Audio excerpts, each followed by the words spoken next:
வணக்கம் நண்பர்களே. 2000 ஆண்டுகளுக்கு முன்பே தமிழர்கள் தென்கிழக்கு ஆசியாவுக்கு சென்றார்களா?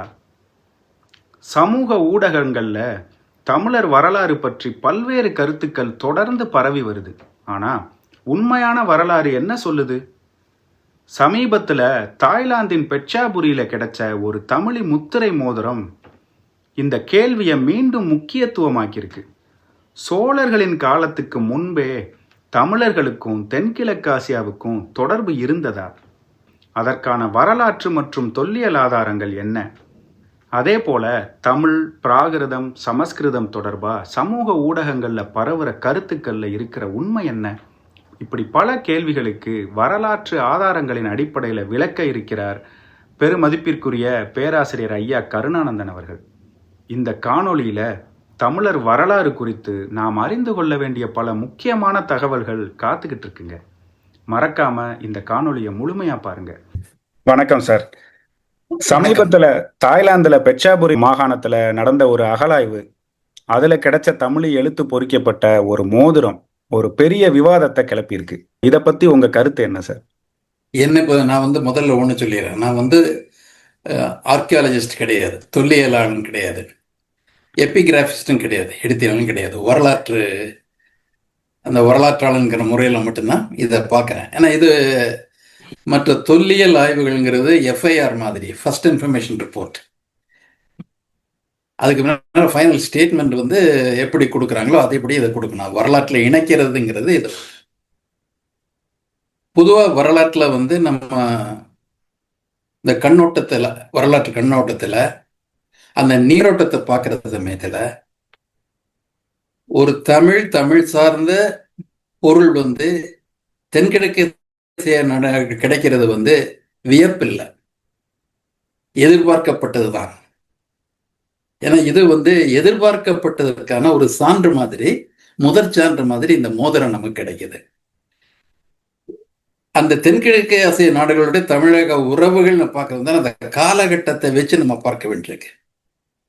ஒன்று பேரரசு காலம்ங்கிறது சோழர் காலம், பல்லவர் காலம், இதெல்லாம் வர்ற பேரரசு காலம்.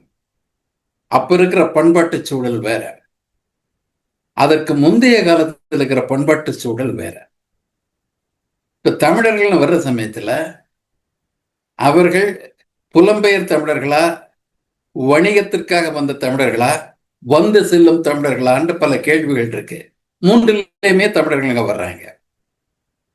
தமிழர்களுடைய அந்த நடமாட்டம்ங்கிறது, புலம்பெயர்தல்ங்கிறது பேரரசு காலத்துல இல்லை, துவக்க முன்னாலே இருக்கு.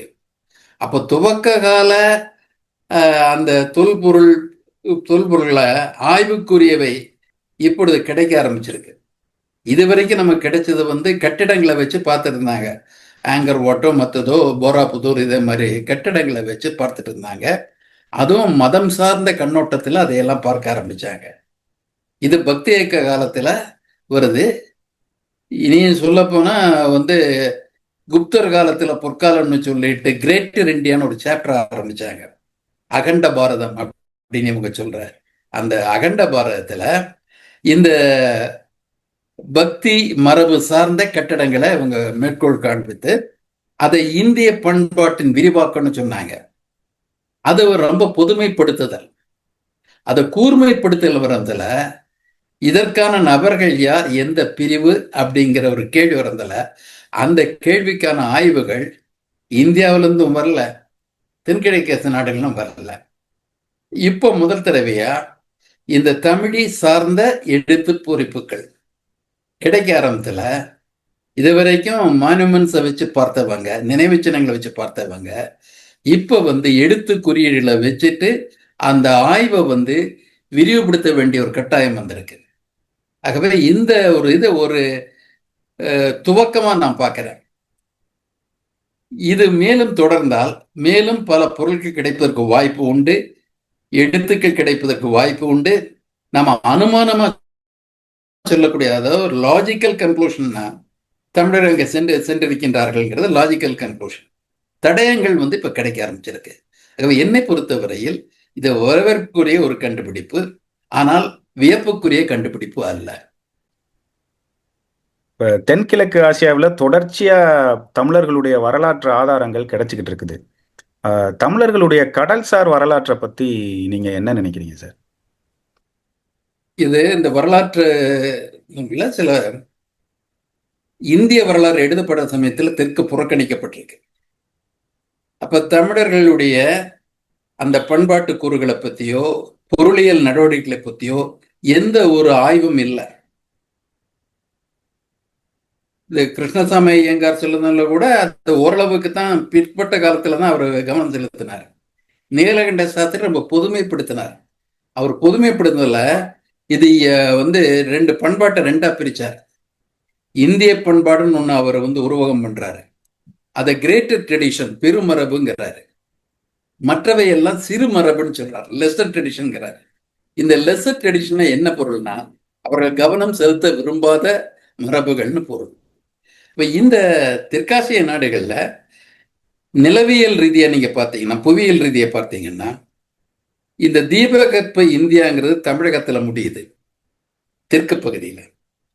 அதை ஒரு வரலாற்று ஆசிரியர் சொல்றாரு, நிலவியல் தொடர்பா சீனத்திற்கும் ரோமானிய பேரரசிற்கும் இடையில் வருகின்ற பகுதி. கடல் சார்ந்த பயணம் அந்த காலத்துல இருந்தல. ரோமானிய பேரரசு மேற்கில, கிழக்கில சீன பேரரசு. இந்த சீன பேரரசும் பிரம்மாண்டமான ஒரு பேரரசு, ரோமானிய பேரரசும் அது 3 கண்டங்களை உள்ளடக்கிய ஒரு பேரரசு. ஆனா இதற்குள்ள தொடர்புகள், கடல்வழி தொடர்புகள் வர்றதுல தென்னிந்தியாவை தவிர்த்து தொடர்புகள் இருக்க முடியாது. இல்ல மையப்பகுதின்னு சொல்றாங்க. அது இனியும் ஒரு படி மேல போய் என்ன சொல்றாங்கன்னா, சவுத் இந்தியா, இந்த தென்னிந்திய தமிழ் பகுதி சர்வ்ட் அஸ் a transit ஸ்டேஷன்ங்கிறாங்க. பொருளை பரிவர்த்தனை பண்ற இடமா அவங்க சொல்றாங்க. சீனத்தில் இருந்த வணிகர்களும் இந்த ரோமானிய பேரரசு வணிகர்களும் ஒன்று சேருகின்ற ஒரு மையப்பகுதியை அதை சொல்லிட்டு தங்கள் பொருட்களை பரிமாறிக்கொண்டார்கள். அத்துடன் இங்கே கிடைக்கின்ற வணிக பொருள்களையும் அவர்கள் பெற்றுக்கொண்டார்கள் சொல்றாங்க. இங்க தமிழகத்திலையும் ரொம்ப இன்னும் செல்வாக்கோடு இருந்த பொருட்கள் இங்க கிடைச்சது. இனி அந்த மரம், தேக்கு, சந்தனம் இதெல்லாம் கிடைச்சது. அப்புறம் இந்த தந்தம் இது கிடைச்சது, வாசனை பொருள் கிடைச்சது. அதை தவிர தமிழகத்தில் இருந்த பருத்தி ஆடைகள் ரொம்ப பிரபலமா இருந்திருக்கு. உணவுப் பொருட்கள் ஏற்றுமதியா இருக்கு. இப்ப இந்த வணிகத்துல இது ஒரு முக்கிய பகுதி. இது இந்த பக்தி காலத்திற்கு 800 ஆண்டுகளுக்கு முன்னாலேயே, லிவி காலத்திலேயே இதை பத்தி குறிப்பு வருது. பிளினி, லிவி, ரோமானியர்கள், கிரேக்க குறிப்புகள் இருக்கு. அப்ப அந்த காலத்திலேயே தென் தமிழகம்ங்கிறது மிக முக்கியமான பகுதி. அது ஏறக்குறை ஐசோலேட்டட் இதே கிடையாது, தன்னைத்தானே தனிமைப்படுத்திக் கொண்ட பகுதியா தமிழகம் இருந்தது கிடையாது. மாறாக பிற பண்பாடுகளுடன், பிற பேரரசுகளுடன் இடைவிடாத தொடர்பு கொண்ட ஒரு பகுதியா இருந்திருக்கு. அப்போ இங்க வர்ற கடலோடிகள் மாதிரி இங்கிருந்து அங்க செல்ற கடலோடிகள் இருக்காங்க. நம்ம கேள்வி எல்லாம், ரோமானிய பேரரசு வரைக்கும் போன ரோமாபுரி பாண்டியர்கள் தென்கிழக்க புறக்கணிச்சிருப்பாங்களா? சீனத்தை பத்தி அவர்களுக்கு நல்லா தெரியும். சீனத்து ஆடைகளை பத்தியும் சீனத்து பளிங்கை பத்தி எல்லாம் பேசுறாங்க.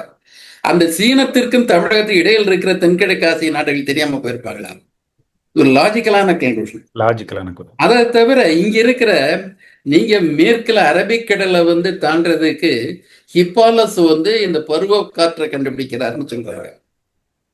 ஆனா வங்காள விரிகுடா அதை விட எளிதா கடல் பயணம் செய்யக்கூடிய பகுதி.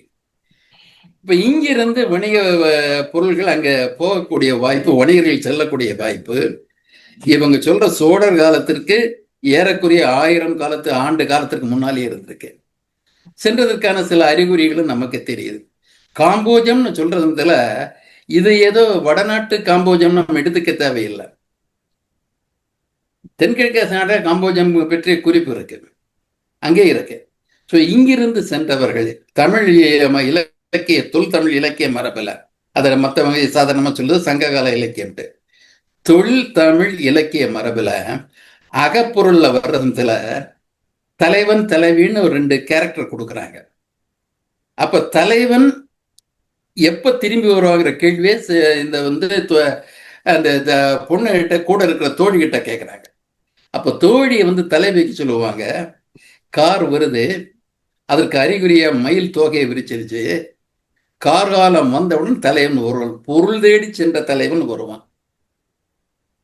அப்ப பொருள் தேடி எங்க போனாங்கிற குறிப்புகளை பத்தி நம்ம கவலைப்பட்டது கிடையாது. ஆண்டு கணக்கில் மாத கணக்கில் காத்திருக்கிற தலைவன்னா தொலைதூரம் போனான்னு அர்த்தமாகுது இல்லையா? அதுவும் பொருள் நடவடிக்கையாக போறான், வணிகர்கள் போறாங்க. அப்ப இதுல நம்ம இதுல ரொம்ப கொச்சப்படுத்துறாங்க. தமிழர்கள் தற்பெருமத்தில் தங்களையே கொச்சப்படுத்திக்கிறாங்க. காதலும் போரும் தமிழருடைய அந்த உயிர் துடிப்பு மாதிரி குடிக்கிறாங்க. அது அனிமல் இன்ஸ்டிங். எல்லா விலங்குகளுக்கும் காதல் உண்டு, அதற்காக போர்களும் உண்டு.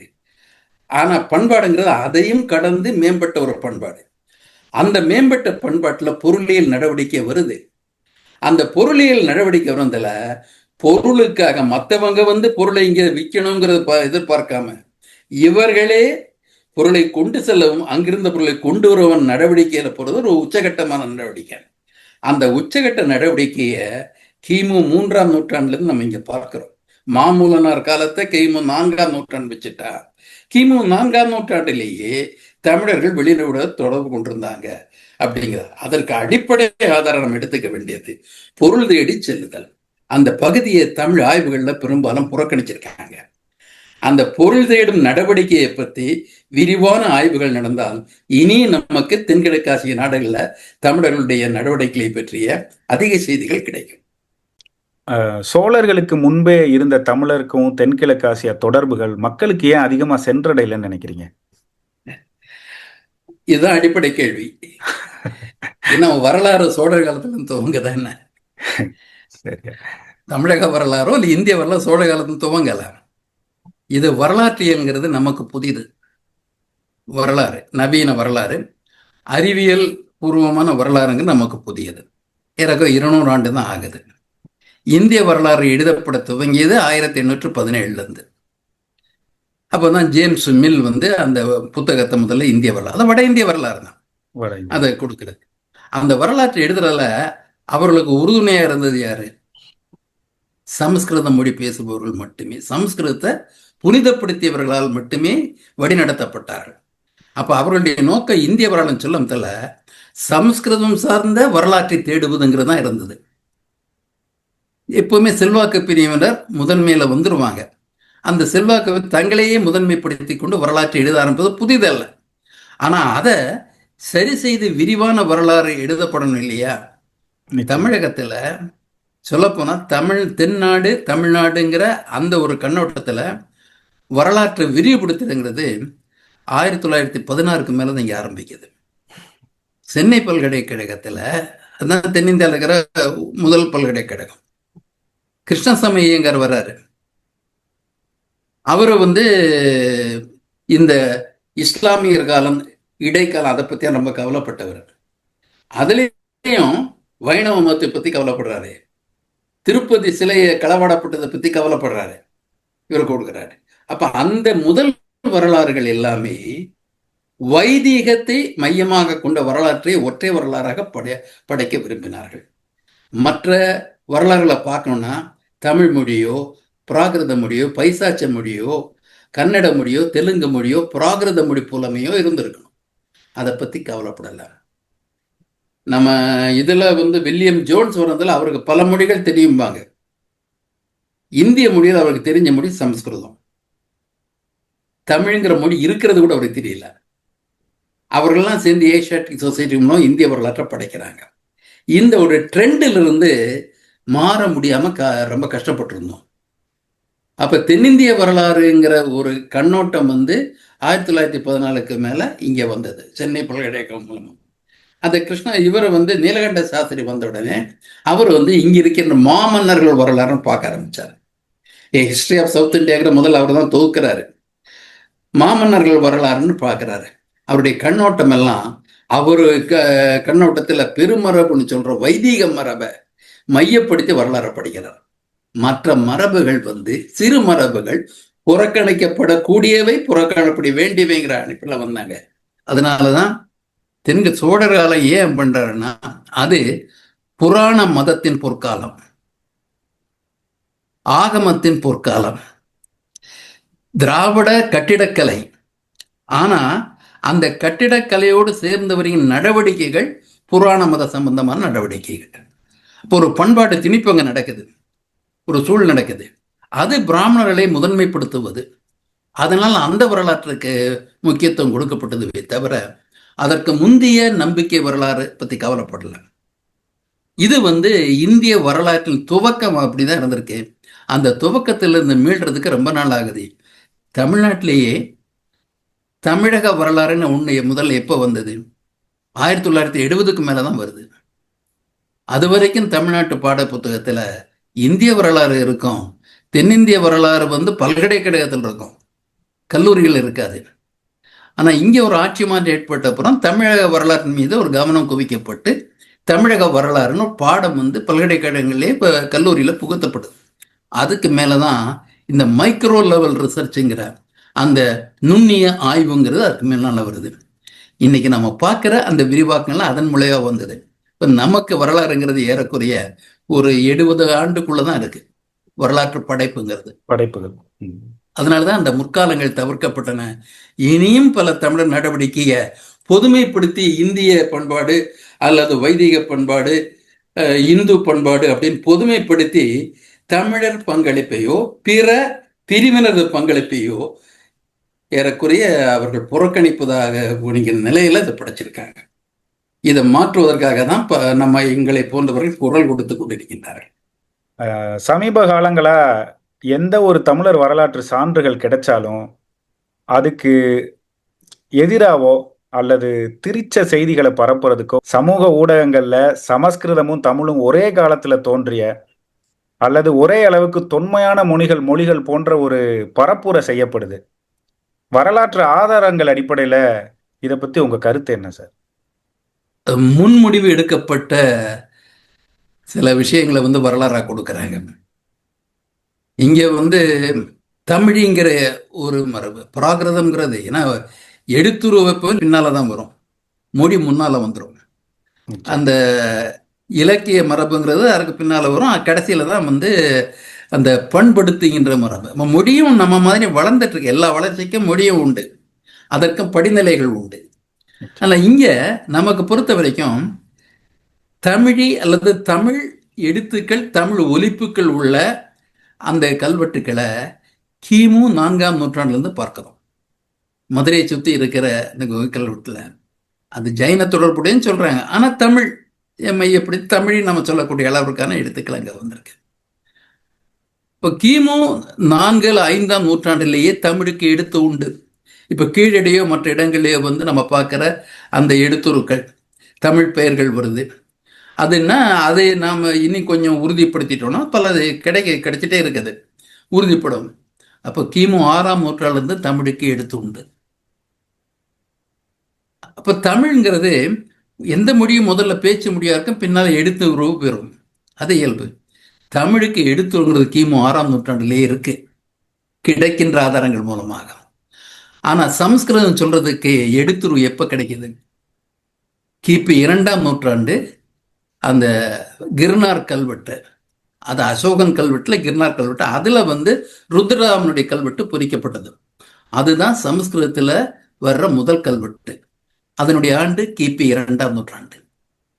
இப்ப நமக்கு கிடைக்கிற 800 ஆண்டுகளுக்கு பிறகுதான் சமஸ்கிருதத்தை எடுத்துருவ பார்க்கணும். நம்ம எடுத்துருவெல்லாம் நமக்கு ஆதாரங்களை கேட்குறாங்க, எப்படி உறுதிப்படுத்துவீங்க, எந்த சான்று அப்படின்னு இடைவிடாத கேள்விகள் வரும். நம்ம அக்னி பிரவேசம் பண்ண சொல்லி நம்ம கற்ப பரிசோதிக்கிறாங்க. சீதைக்கு அக்னி பிரவேசம், ஆனா குந்திக்கும் திரௌபதிக்கும் அக்னி பிரவேசம் இருக்காது. சரியா சொன்னீங்க. இங்கே அதுதான் தமிழனுடைய தொன்மையை நிரூபிக்க சொல்லி அளவுக்கு மீறிய ஆதாரங்களை கேட்டுக்கொண்டே இருப்பார்கள். வேத காலம்ங்கிறது 1500 காலனியாதி காலம் நிறுவப்பட்டு சொன்னாங்க. இப்ப இல்ல 15000 பிசி அப்படின்ட்டு இப்போ ஒரு கணக்கை கொண்டு வர்றாங்க. இதற்கெல்லாம் அறிவியல் ரீதியான ஆதாரம் என்ன? 1400 1500 வேத காலம் சொல்ற சமயத்துல அதற்கு எந்த அடிப்படையில் சொன்னா இதுவரைக்கும் அதற்கான விவாதங்கள் கிடையாது. எந்த அடிப்படையில் அந்த காலம் ஒரே ஒன்று சொல்றாங்க, இரும்பு காலத்தை சார்ந்தது, அது ஒண்ணு. ஆனா ரிக்வேதத்திலேயோ மற்ற வேதங்களையோ உலோகம்னு வரதுல அயஸ் அப்படிங்கிற வார்த்தையை பயன்படுத்துறாங்க. அயஸ் அயன்ங்கிறத நம்ம முடிச்சு போட்டு கூட சொல்றாங்க. ஆனா அங்க பின்னால வர்ற இடத்துல ஷியாம அயஸ் அப்படின்னு சொல்றாங்க, கருப்பு அயஸ் அப்படிங்கிறாங்க. இப்ப அயஸ்ங்கிறது செம்பிற்கும் அயஸ், இரும்புக்கும் அயஸ். தனியப்படுத்தி காமிக்கணும்னா, குறிப்பிட்டு காமிக்கணும், ஷியாம அயஸ் அப்படின்னு வருது. இதை தவிர வேற எந்த ஆதாரமும் கிடையாது. சமகால அரசுகள், சமகால நிகழ்வுகள் எதுவுமே கிடையாது. தோராயமா இவங்க ஒரு 1400 மேக்ஸ் முல்லர் போன்றவர்கள் சொல்லிட்டு போயிட்டாங்க. அதுக்கப்புறம் வேத காலம் சொல்றாங்க. நீங்க வரலாற்றுல ஆர்வம் இருக்கிறவங்க வேத காலம்னா எந்த ஆண்டுல இருந்து எந்த ஆண்டு வரைன்னு கேட்டு பாருங்க. துவக்கத்தை கூட்டிகிட்டே போறாங்க. முதல்ல 1400, அப்புறம் 1500, இப்ப 15000, அதற்கு மேலேன்ட்டு இப்ப இந்த இருக்கிற ஆர்வம், இந்துத்துவ ஆர்வத்தில் அதை பேசிட்டே போறாங்க. எந்த அடிப்படை இல்லாம இப்படிதான் இருக்கணும் அப்படிங்கிறதுல கொண்டு போறாங்க. கடைசி காலத்தை எங்க சொல்றாங்க? வேத காலத்துக்குள்ள, வேதத்துக்கு என்ன காலம்? ரிக்வேதத்துக்கு கால வரையறை என்ன? அவங்க 500 ஆண்டுன்னு சொல்றாங்க. அப்புறம் பின்வேத காலம், அதற்கு எவ்வளவு ஆண்டுகள் இருக்கு? பின்வேத காலம் முடிஞ்சு பிராமணங்கள் காலம், உபனிஷத்துக்கு காலம், ஸ்மிருதிகள் காலம், தர்மசாஸ்திரங்கள் காலம், அப்புறம் இதிகாச காலம், இப்படி காலங்கள் சப்டிவிஷன் போட்டே போறாங்க. இவங்க சொல்ற ஒண்ண வேதத்துக்குள்ள அடக்க முடியுமா? வேத காலம்ங்கிறது இல்லை, எதையும் வேத காலம்னு இவங்க சேர்த்துருவாங்க. அதற்கப்புறம் நியாயப்படுத்திடுவாங்க. இன்னைக்கு என்ன சொல்றாங்கன்னா, காலமே அற்றது வேதம் அப்படிங்கிறாங்க. இதை வச்சுட்டு வரலாறு எப்படி படைக்கிறது? இப்ப நமக்கு இந்த சமஸ்கிருதத்துக்கான காலம்ங்கிறது வேண்டுமென்றே குழப்பப்படுகின்ற காலம். நான் பல இதில் பார்த்துட்டேன். கல்வெட்டுக்கள்ல சமஸ்கிருதம் பிராமிய லிபியோ மற்ற லிபியோ வாங்கிட்டு சமஸ்கிருதம் இருக்கு. அதற்கு கூட சொந்த லிபிங்கிறது கிடையாது, எழுத்து கிடையாது. எழுத்துக்கள் பொதுவானது, மொழிகளை எந்த மொழியும் அதை அடாப்ட் பண்ணிக்கலாம், அது உண்மைதான், நம்ம மறுக்கல, தவறுன்னு நம்ம சொல்லல. ஆனா சமஸ்கிருத ஆதிக்கத்தில் இருக்கிற லிபி எங்க வருது? கிபி 2ஆம் நூற்றாண்டுக்கு பின்னால்தான் வருது, முதல்ல கிடையாது. அசோகங்காலம் அதுக்கு 500 ஆண்டு முன்னால வர்ற விஷயம். அந்த அசோகனுடைய இதுல பிராமி வருது, கிரேக்க மொழி வருது, கரோஷ்தி லிபி வருது, சம்ஸ்கிருதம் கிடையாது. ஆனா பிராமணர் குறிப்பு, பிராமணரை பத்தி கொடுக்குறோம், பிராச்மனாஸ் அப்படின்ட்டு பிராமணர் குறிப்பு இருக்கு அசோகன் கல்வெட்டுகள்ல. அப்போ ஒரு சொல்லப்போன தத்துவவாதிகள் பிரிவு, சமயவாதிகள் பிரிவு மாதிரி தான் குறிப்பிடுறாங்க. அங்க இல்லாத சமஸ்கிருதம், கிபி 2ஆம் நூற்றாண்டு வரை இல்லாத சமஸ்கிருதம், 2 ஆண்டுக்கு மேல வரதுல ரெட்ராஸ்பெக்ட் எஃபர்ட் கொடுக்குறாங்க. இவங்க பின்னோக்கி காலத்தை கொடுக்குறாங்க. தமிழுக்கு கிடைக்கின்ற ஆதாரங்களிலேயே சமஸ்கிருதத்தை விட 800-1000 ஆண்டு முதன் மேல நிற்கிது. ஒண்ணு. ரெண்டாவது, முதல்ல கிடைக்கிற கல்வெட்டுகள் இல்ல, அதை நீங்க வேறொரு கேள்வியிலையும் கேட்டிருக்கீங்கன்னு நினைக்கிறேன், பிராமி. அந்த இதெல்லாம் ஆரிய மொழி குடும்பத்துல வர்றது, பிராகிருதியோ அல்லது சமஸ்கிருதமோ வருது. கிருதம்னா மொழி, பிராகிருதம்னா இயல்பாக இருந்த, இயற்கையில் இருந்த மொழின்னு அர்த்தம். சமஸ்கிருதம்னா அதை சீர்படுத்தப்பட்ட, செம்மைப்படுத்தப்பட்ட மொழின்னு அர்த்தமாகுது. எதை முதல்ல வர்றது செம்மைப்படுத்தப்பட்ட மொழியா இல்லை இயல்பான மொழியா? பிராகிருதம்ங்கிறது ஒரு குரூப் ஆஃப் லாங்குவேஜ். அந்த லாங்குவேஜ்ல பாலியம் வரும், அர்த்தமகதி வரும், எல்லாமே வருது. இந்த மொழிங்கிறது சமஸ்கிருதத்துக்கு முன்னாலே 700-800 ஆண்டுகளா அதற்கு நமக்கு நிறைய ஆவணங்கள் கிடைக்கிது. பிராகிருதம், அந்த பிராகிருத இந்த 2ஆம் நூற்றாண்டு முற்பட்ட பிராகிருத கல்வெட்டுக்களில், பிராமி கல்வெட்டுக்களில் எதுவும் பிராமணியத்தை சிறப்பிக்கின்ற ஒன்று அல்ல. வேதம் பத்தி சொல்ல, யஜ்ஞம் பத்தி பேசல, எதுவுமே பேசல. ஆகவே மொழி அடிப்படையில் தொன்மை என்று பார்க்க போனால் சமஸ்கிருதத்தை விட பிராகிருதம் தொன்மையானது. இரண்டாவது, சமஸ்கிருதத்தை விட தமிழ் தொன்மையானது. அதற்கு பல ஆண்டுகள், பல நூற்றாண்டுகள் முன்னரேயே எடுத்துரு பெற்றுவிட்ட மொழி. அப்ப அது இந்திய வரலாறு என்பதில் மறைக்கப்படுகிறது. இந்திய வரலாறு என்றால் இந்தியாவில் உள்ள பல பிரிவினரின் வரலாறுகள் ஏறக்குறைய அந்த ப்ரொபோர்ஷனலா சேர்த்திருக்கணும், அதன் முதன்மைக்கேற்ப இணைக்கப்பட்டிருக்கணும். ஆனால் வைதிகத்தை மட்டுமே சிறப்பிக்க வேண்டும் நோக்கத்திற்காக மற்றவை புறக்கணிக்கப்படுகின்றன, திரிக்கப்படுகின்றன. அதன் விளைவாக உண்மையான வரலாறு மறைக்கப்படுகிறது, தமிழர்கள் தொன்மை மறைக்கப்படுகிறது, பண்பாடு மறைக்கப்படுகிறது. அப்ப அறிவியல் ரீதியான சான்றுகளே இல்லாம தான் சமஸ்கிருதத்துடைய வரலாறை அவங்க இன்னும் ஆமா, பண்ண பார்க்குறாங்க. இது போக அதான் அசோகருடைய ஆரம்ப கால கல்வெட்டுகள்ல பெரும்பாலும் பிராகிருதத்துல இருக்குங்கிறத ஆய்வாளர்கள் பல பேர் சொல்லியிருக்கிறாங்க. அப்படி இருக்க இப்ப சமீபத்துல பிராகிருதத்துல இருக்கிற கல்வெட்டுகளோ அந்த வார்த்தைகளையோ கூட சமஸ்கிருதம்ங்கிறத மாதிரி ஒரு குறிப்பிடுற போக்கு ரொம்ப அதிகமாயிருக்கு இப்ப. உதாரணத்துக்கு இந்த கல்வெட்டு கூட இப்ப இந்த மோதிரத்துல இருக்கிற பொறிப்புகளை கூட பாத்தீங்கன்னா, உஜ்ஜயினியில இருக்கிற ஒரு கல்வெட்டோட எந்த ஒரு கடல் தொடர்பும் இல்லாத உஜ்ஜயினியில இருக்கிற ஒரு கல்வெட்டுல இருக்கிற பேரு, அங்கிருந்து வந்தவர் தான் இந்த மோதிரத்தை அணிந்திருந்தவர்ங்கிற மாதிரியான ஒரு திரிப்பு வேலை நடக்குது. இந்த பிராகிருதத்தையும் சமஸ்கிருதத்தையும் இவங்க திரிக்கிறதுக்கான நோக்கம் அது, அதை பத்தின உங்களுடைய கருத்து என்ன சார்? தொன்மை இல்லாதவங்க நாங்க தான் அந்த தொன்மைன்னு பழைய தொன்மையை குறிப்பிட்டு அதை சொல்ல போனா இவங்க கபலீகரம் பண்றாங்க, இன்னொருத்தனுடைய சொத்தை இவங்க திருடிக்கிறாங்கன்னு அர்த்தம். சம்ஸ்கிருதத்திற்கு தொன்மை இல்லை, அதை நிரூபிக்க முடியலைன்னு வரதுல பிராகிருதமே சம்ஸ்கிருதம் அப்படின்ட்டு மாற்ற ஆரம்பிக்கிறாங்க. ஆரிய மொழிங்கிறத நம்ம மறுக்கலை, பிராகிருதம் ஆரிய மொழி குடும்பம். இன்னைக்கு பார்த்தா இன்னைக்கு அல்பேனிய மொழியெல்லாம் ஆரிய மொழி குடும்பம்.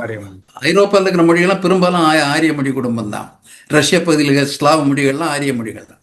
ஆரிய மொழி பிரச்சனை கிடையாது நமக்கு, ஏன்னா நம்ம எந்த உண்மையும் மறைக்கவோ மறுக்கவோ விரும்பலை, உண்மையை உண்மையாவே ஏற்றுக்கிறோம்.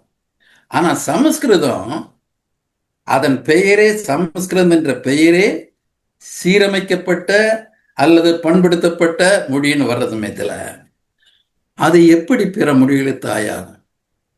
சரி, பிற மொழிகளை ஈண்டெடுத்த மொழி பின்னால வந்தவன் முன்னால் இருக்கிறவங்க தந்தையாகவோ முடியும். அது இங்க ஒரு இனத்தின் தற்பெருமிதத்திற்காக ஒரு தேசத்தின் வரலாறு சிதைக்கப்படுகிறது.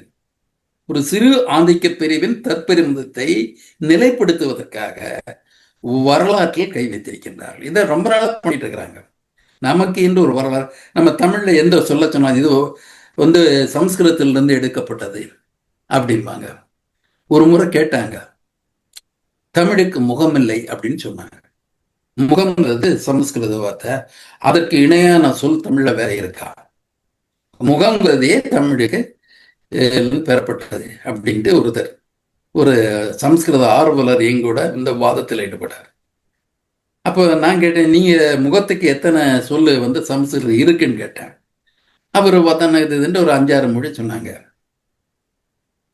அப்போ உங்களுக்கு பல முகம் எப்படி வந்ததுன்னு கேட்டேன்.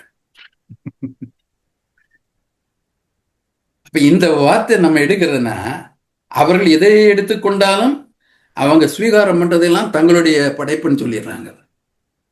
எந்த மொழியிலையும் முகம் இல்லாத மொழி இருக்காது. நிச்சயம். அது எழுத்தில்லாத மொழியை கூட, பழங்குடியின மக்கள் மொழியில் கூட முகம் உண்டு. இப்ப தமிழுக்கு முகமில்லை என்று சொல்லுகிற துணிச்சல் இங்கே எப்படி வந்தது? எந்த ஒரு நோக்கத்தில் அதை சொல்லுகின்றார்கள்? தமிழே இல்லை என்று சொல்வதற்காக. குறளை பத்தி சொல்லுங்க கூட இது நீதி சாரத்தில் பெறப்பட்டதுன்னாங்க. நீதி சாரம் வர்ணாசிரமத்தை சொல்றது ஒண்ணு, குறள் வர்ணாசிரமத்தை சொல்றதா இருக்கா? இப்ப எல்லாத்தையும் திரிக்கிற மரபுங்கிறது ரொம்ப வேதனையான. நமக்கு யார் மேலேயும் காழ்ப்பு கிடையாது. நம்ம இணைஞ்சு கூடி ஒன்றாகத்தான் இணைஞ்சு வாழ விரும்புறோம், சகோதரத்தோடு இணைந்து வாழ. ஆனால் நம்ம இழந்து வாழ விரும்பவில்லை. இணைந்து வாழ்வது வேறு, இழந்து வாழ்வது வேறு. இணைந்து வாழ்வதற்கு நம்மை நாம் என்று அங்கீகரித்துக் கொள்ள வேண்டும். அதை தவிர்க்கிறாங்க. எங்களால் தான் உங்களுக்கு எல்லாம் அப்படின்னு ஒரு தவறான கருத்தை நமது சிந்தையில் புகுத்துகின்றார்கள். சில பிரிவுகள் அதற்கு பலியாகி விடுகின்றன. ஆனாலும் ஒரு இன்டலெக்சுவல் ஹானஸ்டின்னு ஒன்று இருக்கு, அந்த பண்பாட்டு நாணயம். அது அறிவு நாணயம். அந்த அறிவு நாணயத்துல உண்மையை உண்மையா சொல்லணும். அந்த அடிப்படை சொல்றது இதுல எல்லாம் சமஸ்கிருதம் சொல்றது ஒரு பிரிவின் சதி. அந்த சதியை அரசன் மூலமாக அரங்கேற்றிக் கொண்டிருக்கின்றார்கள். இப்ப சிந்துவெளி நாகரிகத்தையே வேத நாகரிகத்தின் ஒரு பகுதின்னு சொல்ற தன்மைக்காக ஒரு குழுவை போட்டு ஒரு இந்திய மைய அரசு செயல்பட்டு கொண்டிருக்கிறது. அதுக்கு பண்பாட்டு மையன்னு பேரை வர கொடுத்துட்டு அதுல யுகங்களை கொண்டு வந்து அனைத்தும் அவங்க தான் அப்படிங்கிற மாதிரியான சொல்றது. பொய்மையை ஏற்றுக்கொண்டு நாம் ஒற்றுமையை வளர்க்க முடியாது. மெய்யின் அடிப்படையில் தான் ஒற்றுமை இருக்க முடியும். ஒற்றுமை என்பது ஒற்றைத்தனத்தை ஏற்றுக்கொள்வது அல்ல. தமிழுக்கு சிறப்பு உண்டு. இனி சில பேரரசுகள்ல குப்த பேரரசுன்னு சொல்றாங்க. சாதவாகன பேரரசு சொல்றது ஏன் பாட புத்தகங்களை தவிர்க்கிறாங்க? குப்த பேரரசின் மொத்த அளவை விட மும்மடங்கு பெரியது சாதவாகன பேரரசு. ஏன் இருக்கிறாங்க? நெடுங்காலம் வரைக்கும் பௌத்த இந்திய வரலாற்றுல கிடையாது. சரியா சொன்னீங்க. கன்னிங்ஹாம் எல்லாம் அந்த ஆய்வுகளை கொண்டு வந்த அப்புறமும் ஜேம்ஸ் பிரின்சப் அந்த பிராமி லிபியை அதனுடைய அகர முதலை கண்டுபிடிச்ச அப்புறம் தான் பௌத்த இந்தியா என்ற உண்மையை மேலை நாடுகள் ஏற்றுக்கொண்டன. இனி இந்திய வரலாற்றுல பௌத்த இந்தியா கிடையாது. அசோகன் காலம் முதல் ஹர்ஷன் காலம் வரை இந்தியாவில் வெகு செல்வாக்கோடு இருந்த பௌத்தம் இந்திய வரலாற்றுல கிடையாது. அது இந்து இந்தியான்னு பொதுமைப்படுத்திட்டாங்க. இந்த குரோனாலஜியும் சொல்லுவோம் வரலாற்றுல. Chronology and geography are two eyes of ஹிஸ்டரிம்பாங்க. சரிங்க சார். புவியியலும் காலவியலும் வரலாற்றின் இரு கண்கள்பாங்க. இன்றைக்கு கட்டமைக்கப்படுகின்ற சமஸ்கிருத இந்தியா இரண்டையும் புறக்கணித்த ஒன்று. எந்த பகுதின்னு கேட்டா எல்லா பகுதியும் அவங்க பகுதியும்பாங்க. நமக்கு ஆரியர்கள் தொடாத, அவர்களால் தீண்டப்படாத தென்னிந்தியா இருந்திருக்கிறது. ஆரியர்களை நம்பிராத பகுதி இருந்தது. ஆரிய படை கடந்து நெடுஞ்சிருந்திருக்கான். இங்க யவன்களை வென்ற சேரர்கள் இருந்திருக்காங்க. எல்லாம் நடந்திருக்கு. ஆனால் ஊடுருவியர்களால் படையெடுப்பவர்களை தடுத்த தமிழர்களால் ஊடுருவியர்களை அடையாளம் காண முடியாமல் போயிற்று. அந்த ஒரு விழிப்புணர்வு இல்லாமல் போனதற்கு காரணம் நம்ம இன்றைக்கு சொல்லுகின்ற வரலாற்று புரிதல் இல்லாமல் போனது. அன்றைக்கு இல்லை.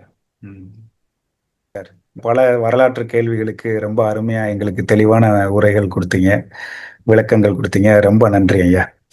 நன்றி. நன்றி. நன்றி.